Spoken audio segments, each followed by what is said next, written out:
welcome back to YouTube. It has been a while, I know, but I actually have a proper videographer this time, so it's not just me on my tripod in my car and then trying to film some random sets in the gym. So we've actually got a videographer. It's actually going to be a half decent video this time.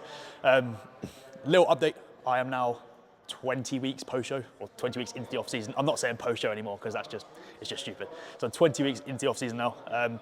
Food has been driven quite high, but appetite is still sound and condition is fairly sound as well. So we are pushing about 5,000 calories now, 775 gram of carb on a training day, 330 gram protein on training day. I'll put them all on the screen now, but it's around that, and then like 50 grams of fat, and then just like take away 100 grams of carbs on the rest day. That's what I'm running. The same meals as you've seen in that full day of eating, just a bit more in each meal, basically. I'll do a full day of eating at some point, probably next week or the week after, just to update everyone on where I am.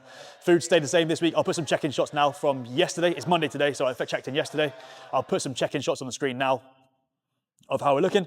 But yeah, that sat at about 198 pounds, 198.6 pounds, so just under 200 pounds, but I hit 90 kilo. So we're now just under 20 kilo up from stage weight, which is pretty cool. You'll see like everything, all the shots post-workout as well. We'll do a little posing as well post-workout for you. But yeah, we have got posterior today, deadlifts on the cars. So I don't know what I'm going to pull. We'll see when we warm up, but I want 220 for 3, hopefully. I've done 200 for 6, 210 for 3, and then 220 for 2. So if I can pull 220 for 3 today, that would be pretty cool. Another lifetime PB, which is pretty sick. Yeah, the training is sound. Coaching is going really well. Got multiple clients. I'll put some like transformation on the screen now from everyone doing like really well so far. We are potentially going to be running another challenge towards the end of summer. So if you want to jump on that, then there'll be some reels and stuff coming out, announcements coming out in the next month or two regarding that. So if you want to sign up now.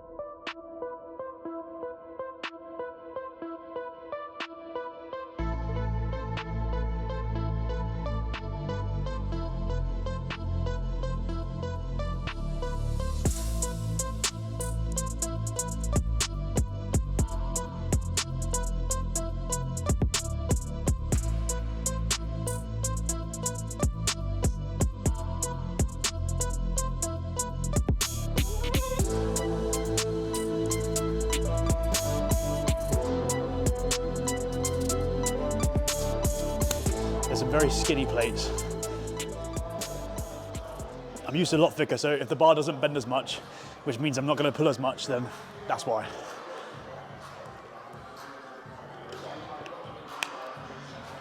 I also lift off blocks higher than that, so I'm pulling I'm pulling more distance as well, so just getting all the excuses out now.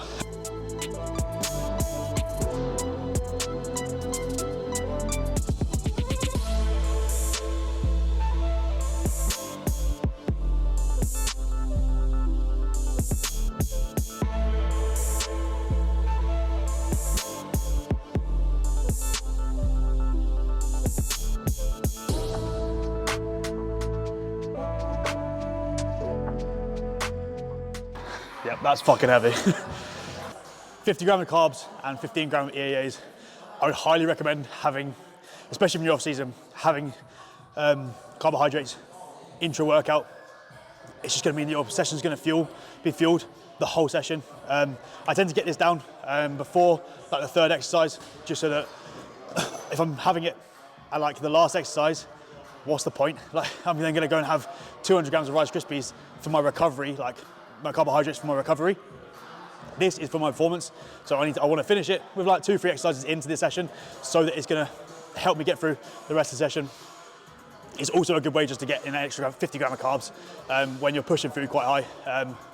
But yeah, it's also when you're in prep as well, or like in a long diet, keeping these in is going to play a little factor in keeping training performance high as well. It just means that your sessions are going to be fueled. You're going to have a bit more energy throughout your sessions rather than just relying on your pre-workout meal to get you through your sessions. So grab some carbohydrates, either maltodextrin or cyclodextrin, and some any EAAs. And yeah.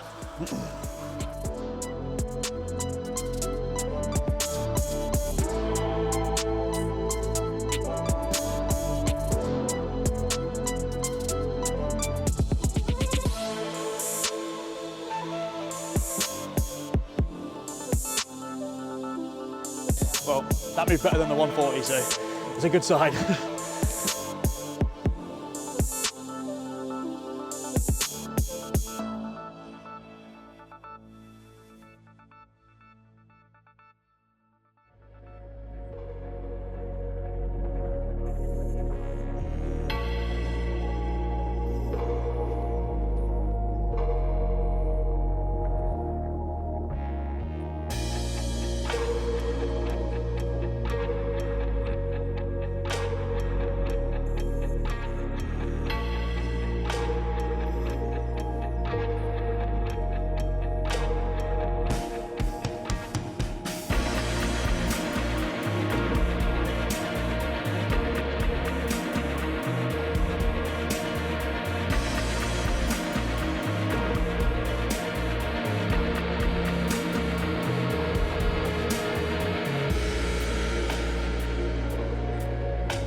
One rep up, lovely. Plus, lower platform, new gym, it's cold, we take it. One thing I will say is when you're deadlifting, don't just think about like pulling it off the floor. When you're down on the bar in this position, you'll see in that set, every rep, my lats get locked in. What that's gonna do is gonna reduce the amount of protraction of the scapula, because when you're locked in your lats, your scapula is retracted. It just means that you're going to be nice and stable and braced throughout the whole thing, and it's just going to reduce any injury risk as well. All right, I want at least 10 here, so go for 10 basically.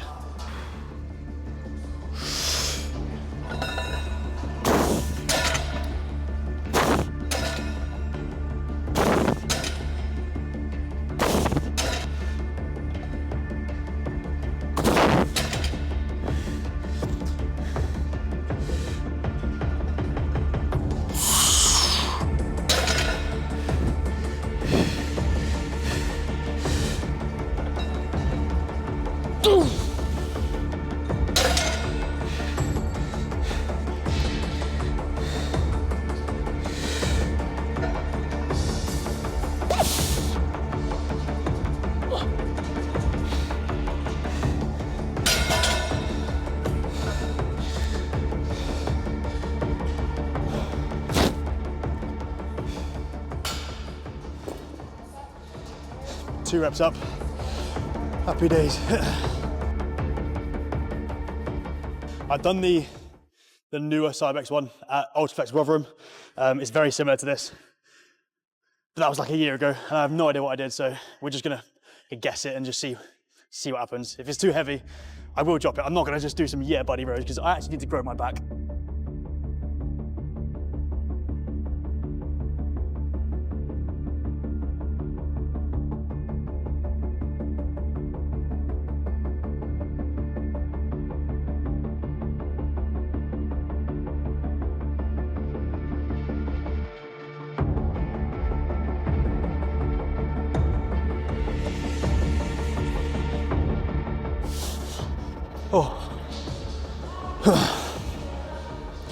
Across all the exercises, well, majority of my exercises, I do a top set, back off set approach.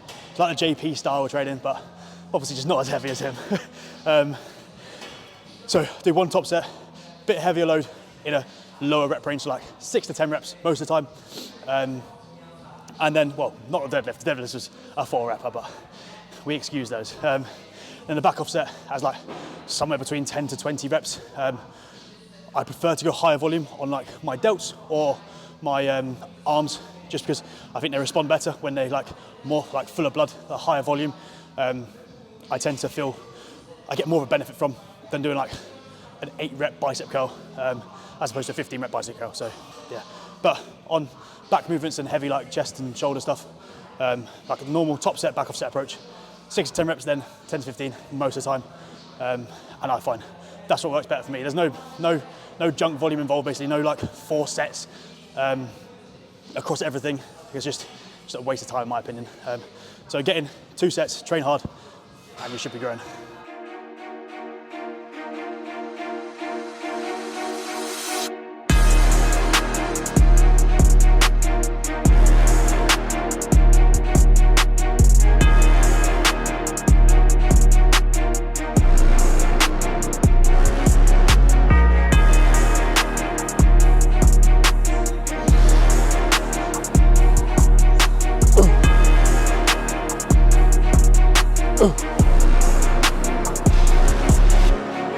It's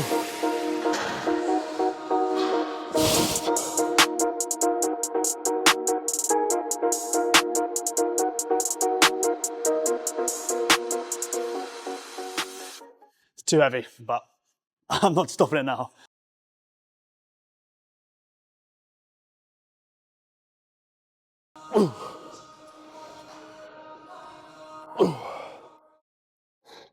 Obviously, I could have got more with my left arm, but normally when people are doing like unilateral work, one arm is going to be stronger than the other. It's just the way it is. So obviously you want to balance that out because it just means one lat is going to be maybe a little bit bigger than the other. So you want to stop, do your stronger arm second, last. So you can go to failure on the right arm, which is weaker. For me, my right arm is weaker. And then you can go to the same amount of reps on the left arm, so that you try and even out that imbalance. You don't want to be going more on the stronger arm, because then you're going to just make that imbalance even more disproportionate. So yeah, do your weaker arm last so that you can even out that imbalance that you may have.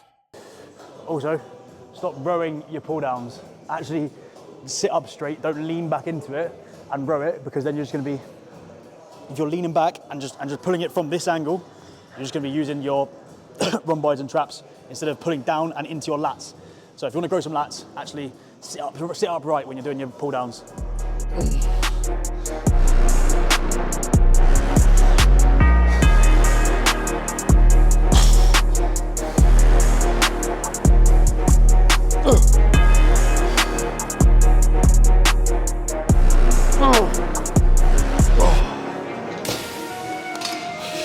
Fucking hell. Do some DY rows. I'm not going to do it dual arm. I'm going to do it dual arm, not single arm, just because I've just done single arm and it's going to take a long time if I do that, especially after deadlifts as well. So we'll do dual arm. Dig into the lats. I'll show you when you're over there, but like proper dig into the lats, almost like into your lats and then up into your rhomboids as well and traps. So yeah, let's go do that now.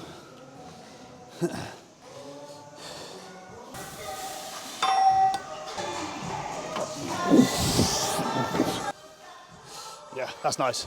I've used this one at Ultraflex when I trained there. Used to like rinse it all the time, but I haven't been able to use it since because my gym at home doesn't have it. So yeah, it's a nice bit of kit. I don't think I've done 3 plates on it before, so it'd be quite cool if it actually moves. It might not move, so we'll see.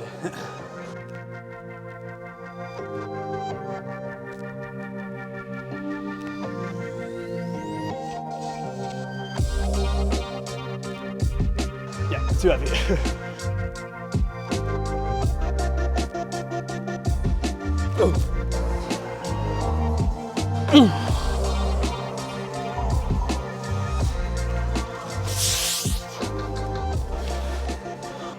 Yeah, that's quite nice. It's not the same as going up there, it's hit the same muscle, so it doesn't matter. Yeah, like when you're like traveling to different gyms, don't stress about having to do exactly the same movements as you do normally on exactly the same machines. Like, do a similar movement pattern that's going to target the same muscle group that the exercise that you would normally do does. So, for example, what I normally do on this, I normally do a row where it goes from here up to here. Instead, I'm going here to here. It's the same muscle group. It's still my traps and rhomboids, mid back, upper back. So, just interchange them. It doesn't have to be exact when you're moving around, as long as you're consistent. And when you go back to the gym, it's going to be the same. You'll be doing the same exercise, so it doesn't matter. Just enjoy your training when you're traveling away.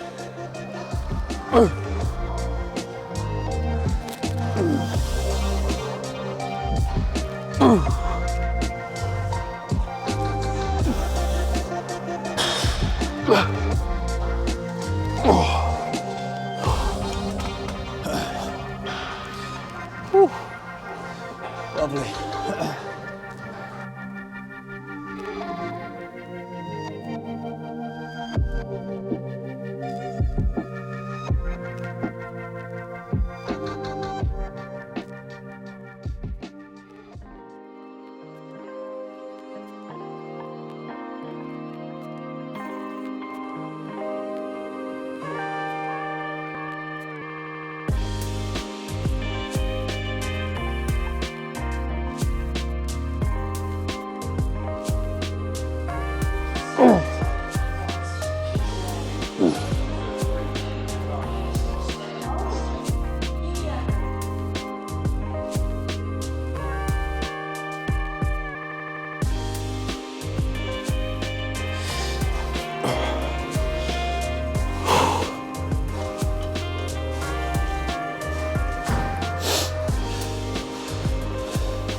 graceful, I know.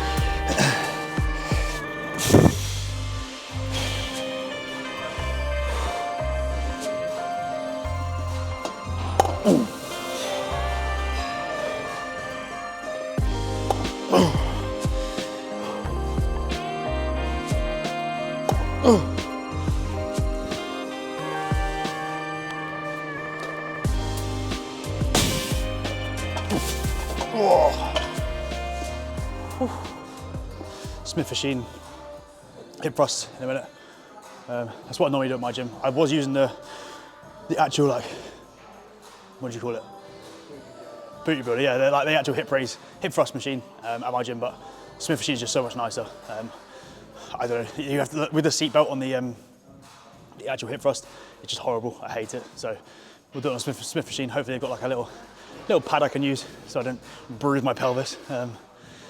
But yeah, we'll do that. We've got one more set here and then we'll go and do that.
That bench is sliding. Every time I feel like I'm worried I'm just gonna get crushed under the weight because that's gonna slip that way and I'll just fall down, but it's a risk you gotta take.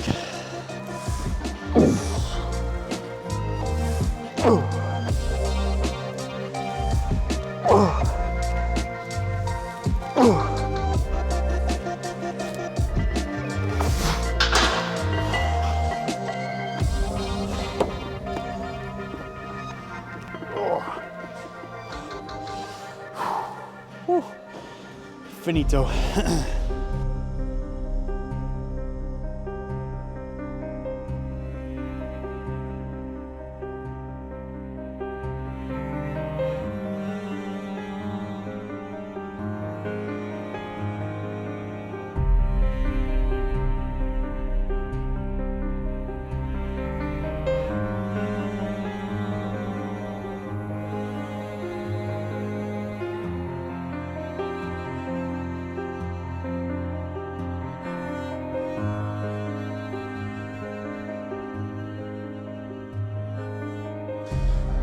Right, that's the session done, all wrapped up. The plan going forward is the same as it had been for last time I spoke on it.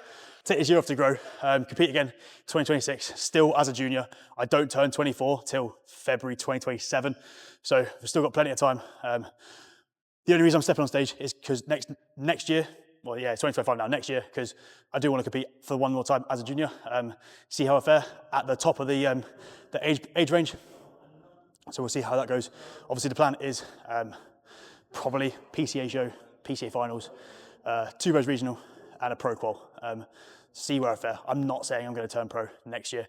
I just want to see where I stand with people who are turning pro and where I need to improve going forward. So yeah, that's the plan this year, just taking off to grow. I think we'll probably push up for another 4 months-ish until like appetite really dies or I get fat. So one of the two is going to happen at some point. So we'll push up until then, probably pull back, do like a mini cut, get fairly lean. Obviously not stage lean, get fairly lean. See how much size we put on, where we still need to improve, and then do another push up, and then into like probably like a pre-prep diet, and then into prep for 2026. So when you look at that, it's actually not very long, but yeah, still got plenty of time to put on the size that should be necessary. Whether we turn pro next year or not is a different story. I'm I'm not saying I'm going to. I don't think I will, to be honest. But I do, like I said, I just want to see where I stand. So yeah, that's the plan. Training wise, I want to run up some numbers. Like I want a 250 deadlift, will be pretty cool. And then I want to hit the 60 kilo dumbbells as well at some point this year. And let's say 6 plate pendulum. Let's go with that by the end of the year, which will be pretty sick. So yeah, happy days. So probably gonna film like a full day of eating, like I said, next week to get that out in a week or two's time. I'll probably try and get some more of these. I know Chris is fucking off for a bit, so that's annoying, but I'll try to find somewhere else and get some more of these videos out, which hopefully are pretty cool. So yeah, thanks for watching, and I'll catch you next one.